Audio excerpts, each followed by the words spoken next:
नमस्कार, आपका अखबार के संग में आपका स्वागत है। मैं हूं प्रदीप सिंह। पंजाब की राजनीति सर के बल खड़ी होने वाली है। ये कल्पना आज से या कुछ दिन पहले या एक महीने पहले कहें, जब से ये विवाद आया है मुख्यमंत्री भगवंत सिंह मान को लेकर, किसी ने इसकी कल्पना भी नहीं की होगी।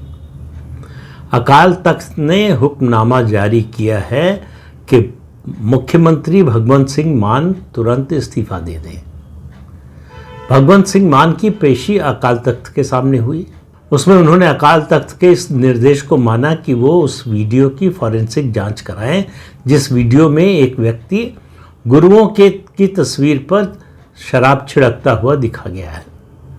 भगवंत मान का कहना था कि ये एआई जनरेटेड है, उस वीडियो में वो नहीं है, कोई और है, और ये फर्जी वीडियो है, मॉर्फ वीडियो है। ये सब दलीलें दी तो अकाल तख्त ने कहा कि उसकी फॉरेंसिक जांच कराइए और किस फॉरेंसिक लैब से करा रहे हैं उसकी सूचना दीजिए।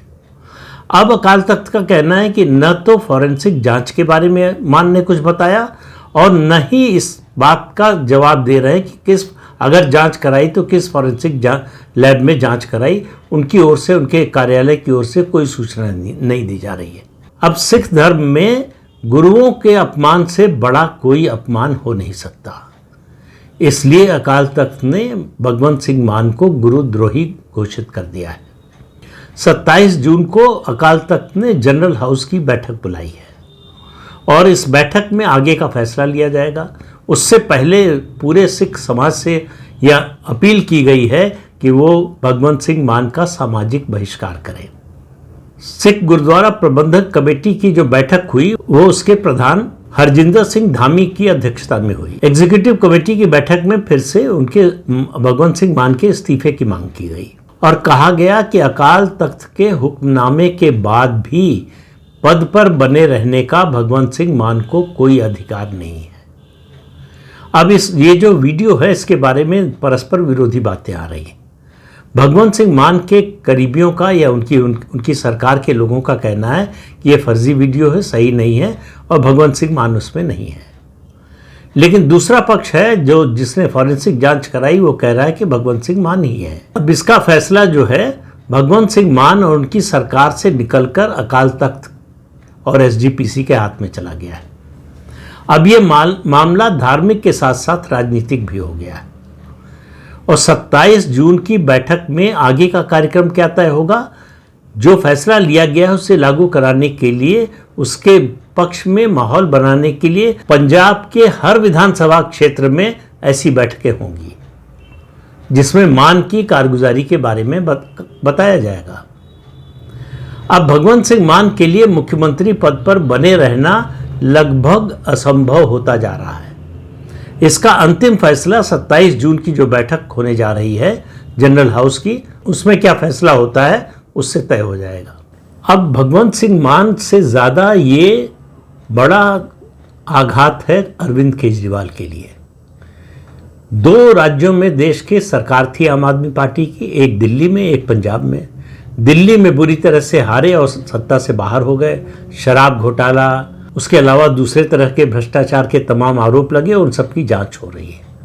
और अरविंद केजरीवाल, याद रखिए, जमानत पर रिहा है, वो किसी आरोप से बरी नहीं हुए हैं, तो उसकी जांच चली रही। उसके अलावा उनके खिलाफ मानहानि का भी एक मुकदमा नया दायर हो गया है। जस्टिस स्वर्णकांता ने स्वतः संज्ञान लेते हुए अदालत के खिलाफ अवमानना का केस उनके खिलाफ शुरू कर दिया, मुकदमा शुरू कर दिया।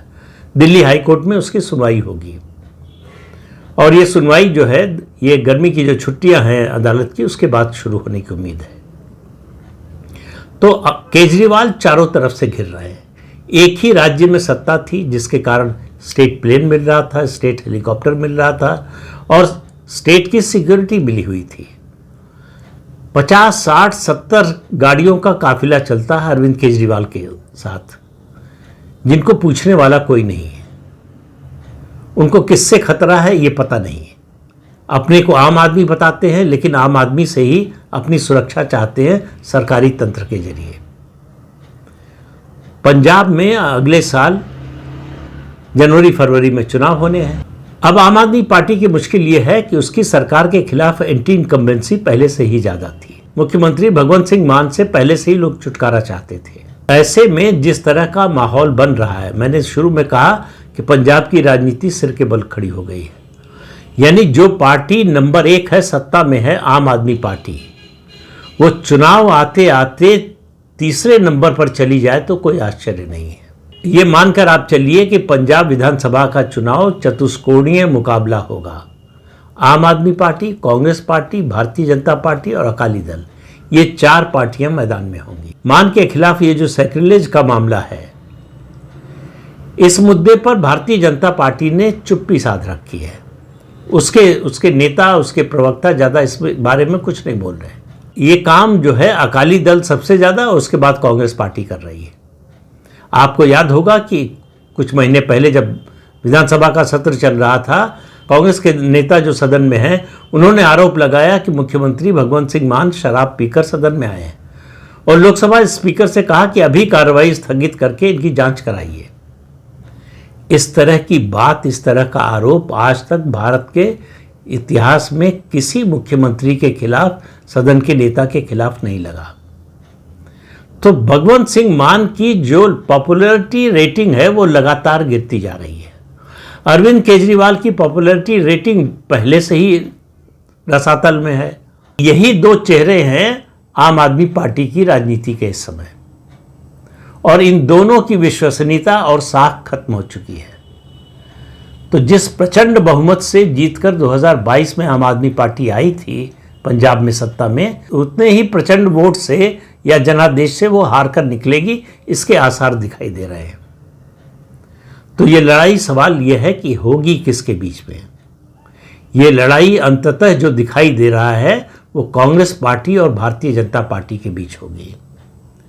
भारतीय जनता पार्टी लगातार जमीन पर काम कर रही है।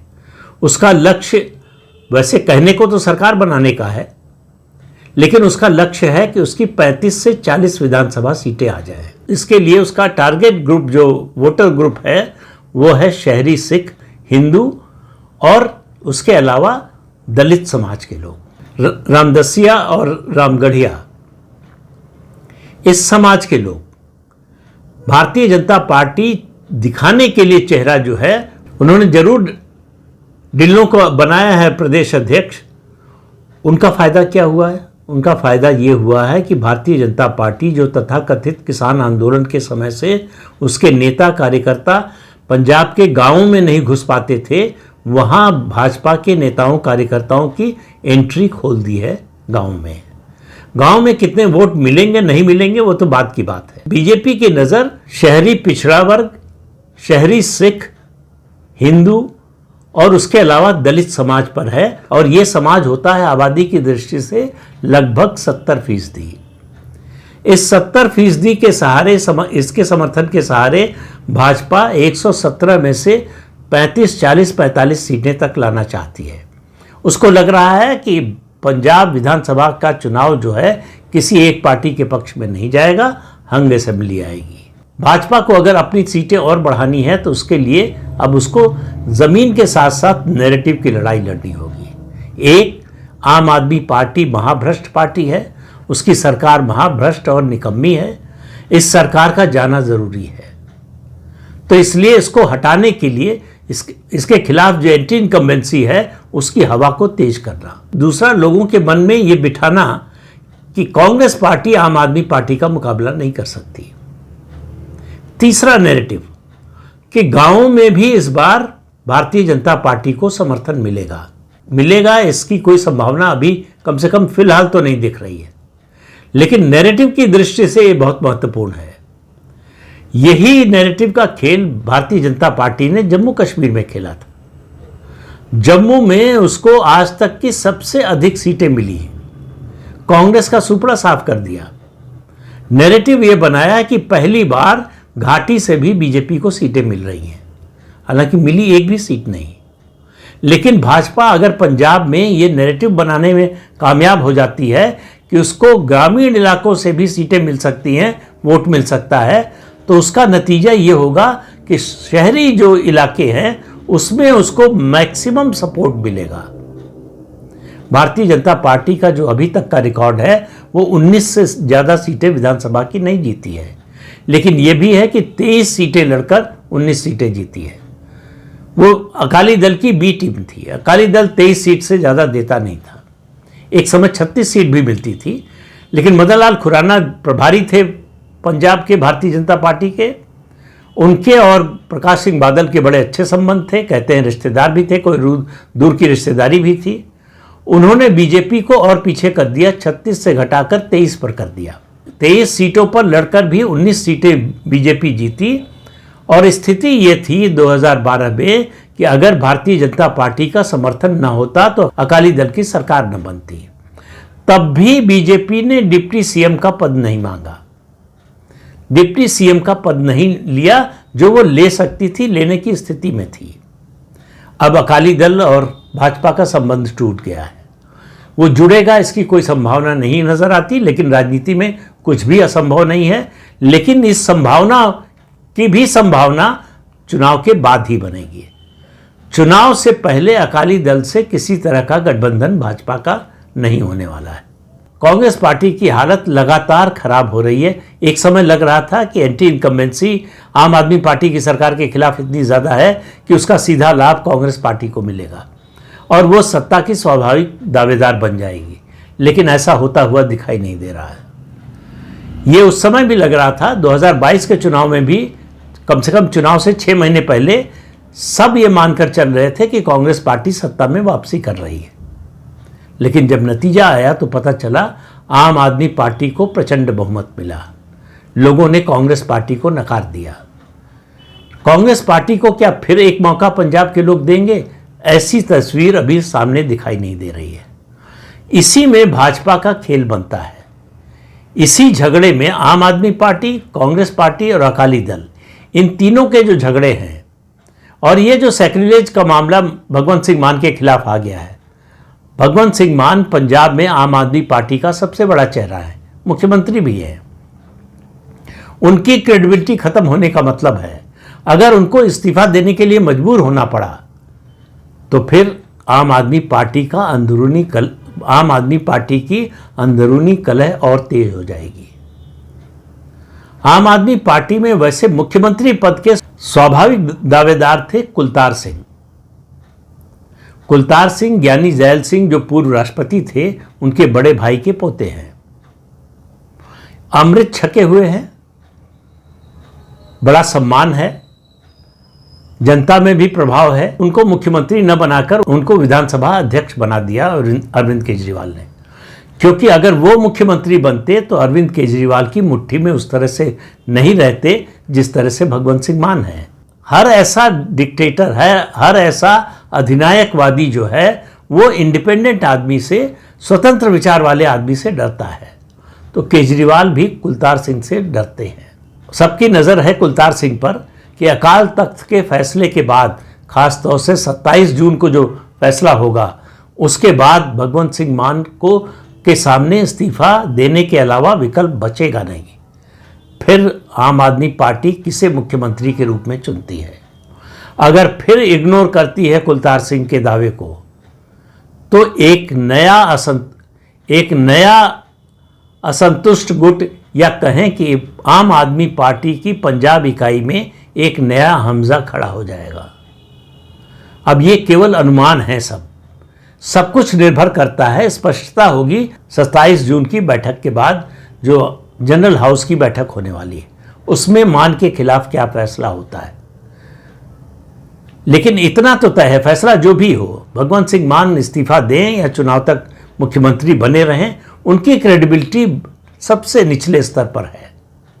तो भगवंत सिंह मान पर आम सिख को भरोसा नहीं रह गया है और उनकी सरकार के कारण आम मतदाता का भरोसा खत्म हो गया है। तो कुल मिलाकर आम आदमी पार्टी के लिए आगे का रास्ता बहुत ही कठिन, बल्कि मैं कहूं अगर चुनावी दृष्टि से जीत की बात करें तो असंभव नजर आता है। तो पंजाब का विधानसभा चुनाव पूरी तरह से खुल गया है। आज आप ये नहीं कह सकते कि ये पार्टी जीत जाएगी, किसी भी पार्टी के लिए। तो पंजाब का चुनाव खुल गया है और मैं कह रहा हूं आखिर आते आते, चुनाव की तारीख आते आते, ये चुनाव कांग्रेस पार्टी और भारतीय जनता पार्टी के बीच में होगा। और इस बात की संभावना बहुत ज़्यादा है कि किसी को बहुमत न मिले, हंग असेंबली मिले, हंग असेंबली बने। उसके बाद फिर दूसरा खेल शुरू होगा। उस खेल में आपको पता है कि कांग्रेस पार्टी सबसे फिसड्डी है। कांग्रेस पार्टी अपना घर बचा पाने में लगातार असफल हो रही है। लेकिन अभी समय है, 6-8 महीने का समय है। अगर समय से चुनाव होते हैं तो फरवरी मार्च में चुनाव होंगे। समय से पहले होता है अगर चुनाव तो जनवरी और फरवरी के पहले दूसरे हफ्ते तक हो जाएगा, क्योंकि जनगणना की तारीख से ये तारीखें क्लैश कर रही हैं। तो या तो जनगणना की तारीख टालनी पड़ेगी या चुनाव की तारीख पहले करनी पड़ेगी। दोनों में से जो भी हो, पंजाब में आम आदमी पार्टी के लिए सिर्फ खतरे ही खतरे नजर आ रहे हैं। तो इस अंक में इतना ही। अगले अंक में फिर मिलेंगे किसी नए मुद्दे के साथ। तब तक के लिए अनुमति दीजिए। नमस्कार।